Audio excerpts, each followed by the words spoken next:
welcome Sarah to Unleash the Knowledge's mini-series 15 Minutes with Owen. You are a brand strategist, the co-founder of 111 Partners, a brand content, marketing, and strategy agency. You're also a writer, an editor, a speaker, a Forbes contributor, and the New York best-selling author of Take the Leap, Change Your Career, Change Your Life. And as a writer, you've found yourself writing about topics of business, health, beauty, design, and travel. So thank you so much for joining me. Thank you. I'm so excited to be here, and I am really a fan of what you have built, and I love that whole concept that you are learning so much from books and having all these great gurus kind of help guide you and then share that info with others. It's great. There is so much wisdom in books, and obviously I'm biased, but I love your picks always, and you have so many great authors that you spotlight, and thank you for including me. Awesome. Thank you so much. Absolutely. So first off, I just want to mention that two things. One, I love that it's a hard copy and there's no dust cover. I love that the book is in the hardcover.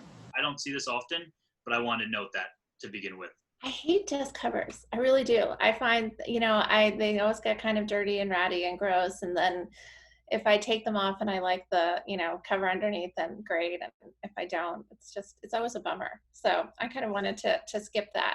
And, I don't know if you know this, but we actually have a new snazzy paperback version of Take the Leap that I'll have to send you. And it has an updated intro, which I think when I first wrote the book, I didn't really understand, I've interviewed 75 people. So I didn't understand completely all the messages that are in this book. And with this new intro, I feel like I've captured that better. But awesome. Anyway, this is an updated one. I love that. Switching over from the yellow to the green. So that's very cool. Yes. Green is the money color. I love that. That's awesome. Right? And then one other piece I want to note is that of course, you can read the book cover to cover if you wish, but I also love that, whatever you're struggling with or whatever kind of, is more of your interest or what your purpose is, whether that's starting a business, being more creative, you can just flip to that page and read about 5 people or so that have done exactly that. So I love that style of the book as well. I wanted to mention. Well, look, I think it works for how we all consume information now. I was a staff writer at Yahoo. I understand people's attention spans. And the reason why I have 63 people in the book is that I want anyone to pick this up and find stories that they resonate with, that either they find people that are in the same position as they are with their career, the same spot. Maybe they're trying to start a business, but they don't have any capital. Maybe they are thinking of getting into coding. Maybe they're trying to get into a creative career and find someone who is in that position. So having all those people and kind of those short stories, it meant that I could just cover a lot of ground and a lot of topics. Absolutely. There's something for everyone in there, which I love, and multiple people that kind of can encompass that same kind of mission of whoever the reader is and what they're looking to pursue. So we're going to get started. I'll start the 15-minute timer right now, and we will get into some questions, and we'll go from there. So let me get that going now. So Sarah, what initially led you to writing Take the Leap, specifically taking the strong risk-taking angle? Because I kept interviewing people in my work as a writer who had taken all these amazing risks and had found so much success from it. And at the same time, my own industry was crumbling. I started out in magazines and kind of thought I would be there forever. And around 2008, that all really started to shift, and the writing was on the wall that making money as a straight freelancer editorial was just not possible to sustain. So, and I really wrote Take the Leap because I know that there are so many people that are unhappy with their jobs. And I always say I really wrote Take the Leap for them, because you have to see it to be it. Right. And I wanted them to see these stories and realize that they can do it too. Awesome. That's amazing stuff. It's definitely impacted myself, and I know that's impacted many other people as well. So you told me that you've interviewed over 60 men and women who have done this. Can you just give us a quick timeline of the process of the first interview to when the book was published?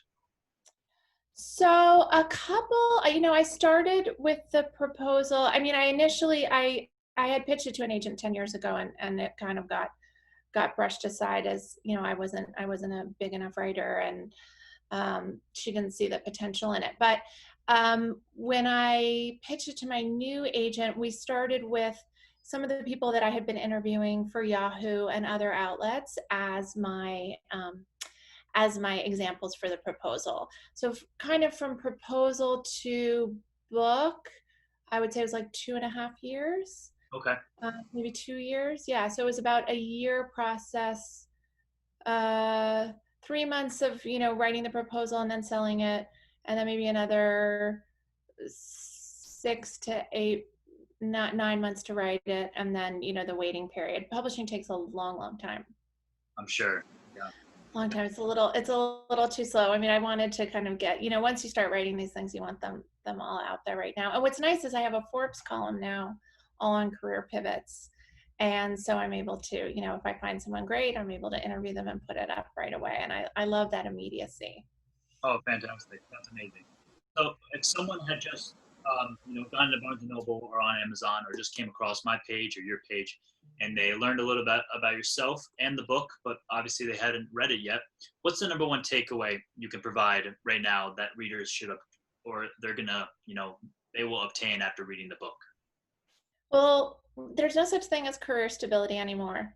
So you're better off taking the risk, and going for something that you love and that you're invested in, than really trying to slog it out at a career you're unhappy in. It's just not worth it. There are so many ways to make money, and it's just better to go for it. I found that the people that cling to like one idea for their life or one idea for how things are going to go, those seem to be the people that are struggling.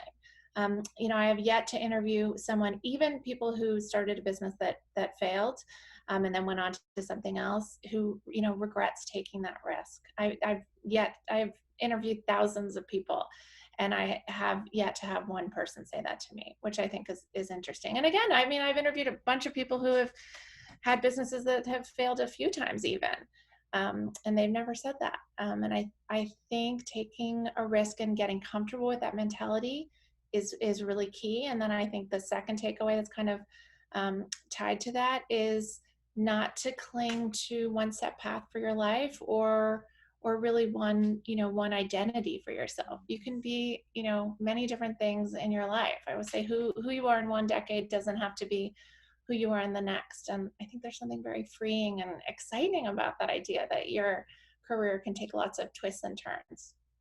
I like that second takeaway because even though I'm still very young, getting started in my own career, I always say that when I'm on close to my deathbed, I want to write a book ultimately. I mean, I would love to write books prior, but one of the last books would be something along the lines of that. I did it all and say that Oh, I love that. I was an actor Yeah, in my own that's team. a good one. Yeah. So all these like, just to see what you could do in a 70, 80 year, I mean, God willing, a period of life, what you can accomplish. And you don't have to be tied to one career. You can, and like I went through your bio, I mean, you're many things. And a lot of those things come together. You could be an editor, writer, a publisher, all in the same kind of realm of work. So I love that both those takeaways were great. Well, So the book, I know you're about to go into a new question, but I do want to say, one of the things that's been huge for me is that the book really transformed how I saw my own career. And I've taken such a big leap, from this. I mean, I've been doing brand work for 10 years, since 2008, on the side, basically to support my career as a writer. And I had accepted this idea, oh, if I do what I love, and it's okay that I don't make a lot of money. And after writing this book and doing the tour, I had that self-realization, like, I don't need to. How I make my money is branding. How I make my money is doing consulting and marketing, and working with all these amazing companies. And that really should be what I say that I do. I can't just have it be like, oh, I just do that on the side. Oh, I just do that on the side. And I'm a writer, and so tied to this idea that I'm a writer and that is my full identity. it was very freeing to be like, you know what, actually no, like let's put out your branding in a big way. And now I have a partner, and we have this amazing agency, 111 Partners, and we're working with some incredible clients, and I love it. And I think I just had to accept that I can do both, and that it doesn't, it doesn't change my identity, and I'm not, somehow a failure as a writer if how I'm making my money is really with branding. Because the reality of publishing is it's unless you are selling, unless you are, James Patterson, you're not making a ton of money. Your book really has to support something else. And I do it because I love it, but it's been great to kind of have this new kind of rebirth of my career and rebranding of myself in a way. That's awesome. And I don't think I would never consider success in any way by what you do to gain that financial, you know, income of some degree. Like you said, you can be a chef and a writer, and the chef is, where you earn all your money, but how people know you might be from the books. And don't Exactly. go to your own life and do whatever you Exactly. And there are so many people who are doing multiple careers. want. Some because they just, they want to make extra money, and some because they don't want to have to choose one. And I think that's actually a really cool place to be. Awesome. So here's a question that actually I've asked other people, but it's also very personal for myself. What is your advice to a young 20-year-old who's fresh out of college, has loads of student loan debt, and Mm. minimal savings, zero savings, and wants to pursue their passion, wants to be that entrepreneur, wants to, do something that speaks to them fully, but doesn't want to go that understands that maybe they could go the traditional route, earn the income, suck it up for a little bit, and then kind of pursue that. But any advice you can tell that new grad who's got a lot of weight on their shoulder from debt, but wants to pursue their dream? I have a lot of advice around this topic, because I first of all, I think for young people, it's just incredibly important that you don't get too caught up in this idea of pursuing your passion. Because I think, and I think Barbara Corcoran and I talk about this a little bit in the book, and I the follow your passion advice is actually really bad, I think. And I'm telling you why. Because what you might be passionate about may not be what you can make money at. So I think that, and if you're not making money at something, then it is your hobby. So what I think you need to do is find what you are invested in. And that's what I mean. Like, think of passion as like, what are you invested in? What are you willing to give a lot of time and energy to?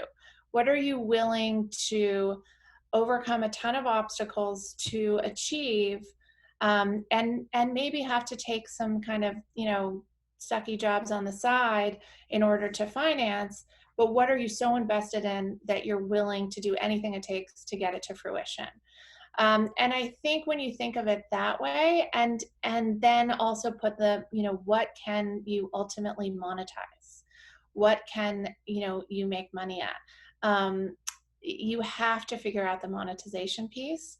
That's huge. And you don't have to figure out right this second. I mean, you can, I don't, maybe you want to start a business, and you come up with a business plan, and you figure out how to finance that.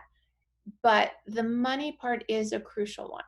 I don't think you should go into a corporate job to like make money and then think you're going to do it on the side. I think you should go for the career that you want, but I think you need to figure out some sort of side hustle to support that dream. But I don't think it should be going into an office, because I think that's just too much time. Does that make sense? Yeah. So I think you figure out, jobs that you can do freelance, that you can do like at night while you work on your business during the day, or vice versa. But you need to have a money making career that gives you some flexibility. And for some people, that's restaurant. Well, restaurant work is a terrible example right now. But for some people that takes different shape.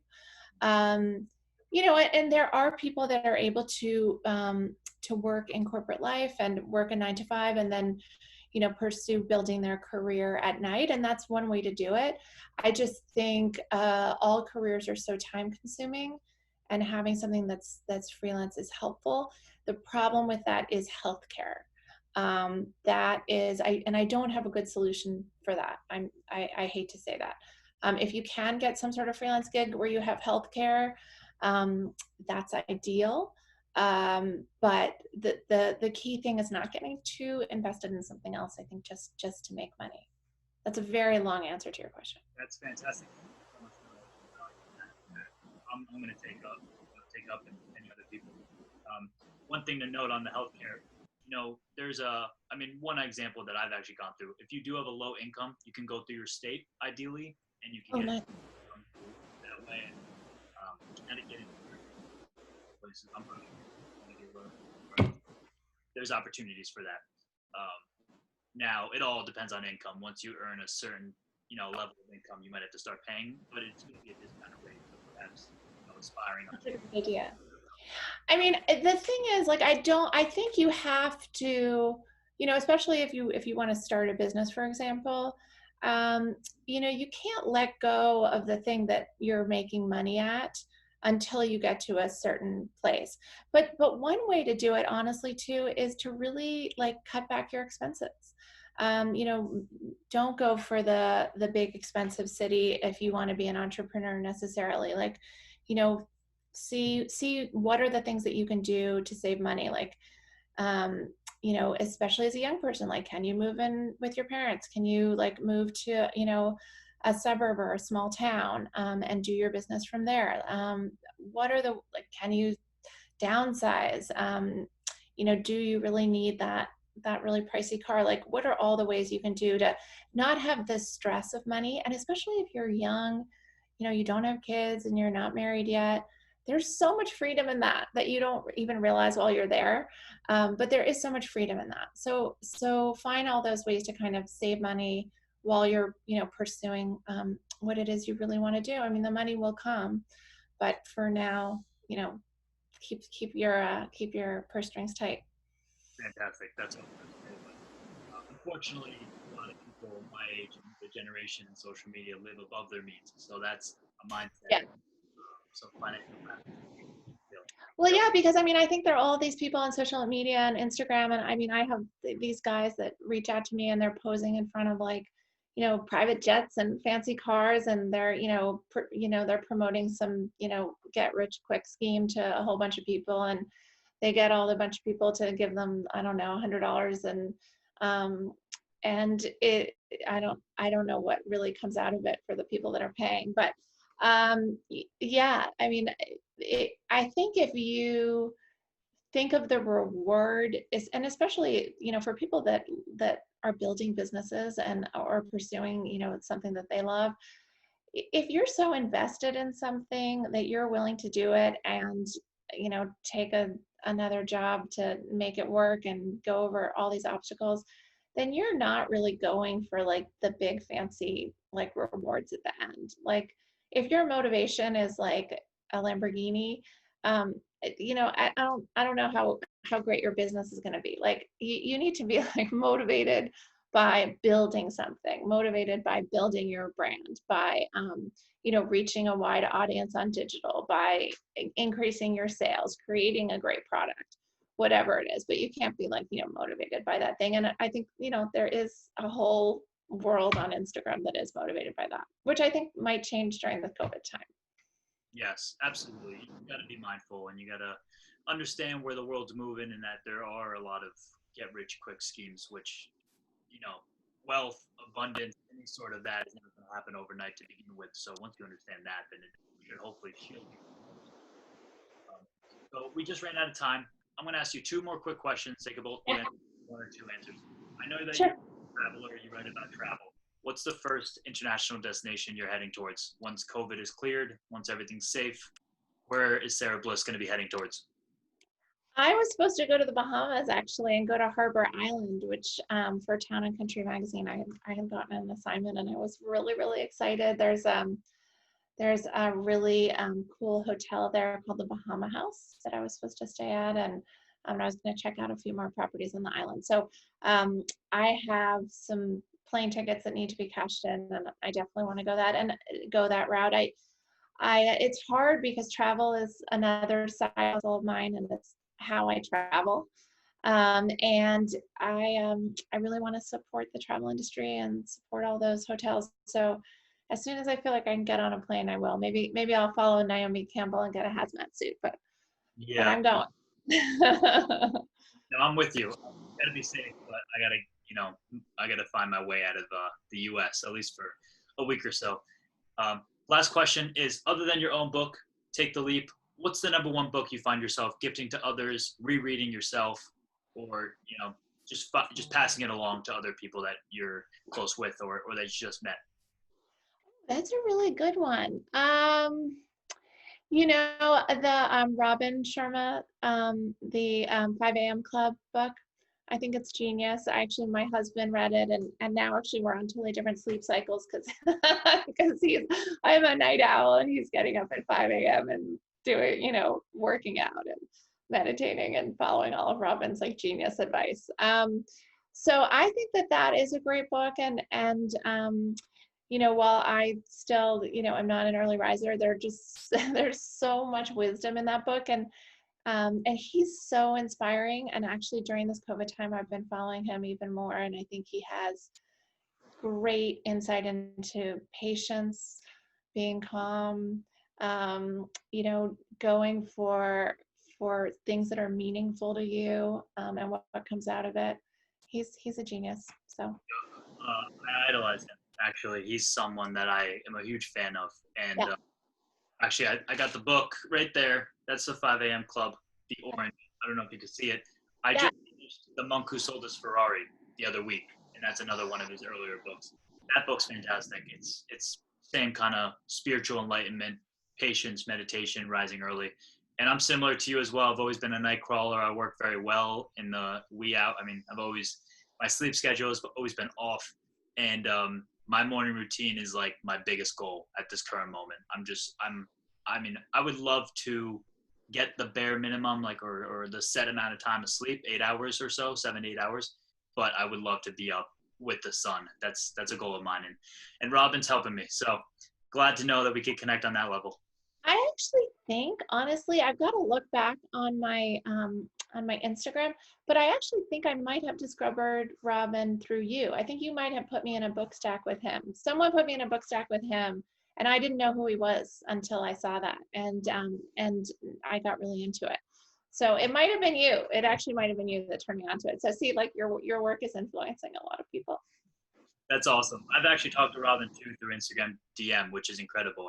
A guy like myself who's starting this small project, and a man of his stature who's a leadership expert, humanitarian, almost 1 million followers on Instagram. It's incredible. So that's awesome. I love that. Well, Sara, thank you so much for taking the time to hop on this call. I will continue to preach the word of Take the Leap. We'll get Thank you. I titles can send this to you. together soon. Congratulations on being a best time selling author. That's fantastic. I know that you have 11 books, I believe, published at the current moment, which is amazing. And I'm sure that there will be many more Sara Bliss books coming, and I will definitely look forward to getting those and reading them moving forward. But thanks again for hopping on, carving out some time out of your busy day, and I hope to stay connected. Thanks, Owen. This is awesome. I loved it. Thank you.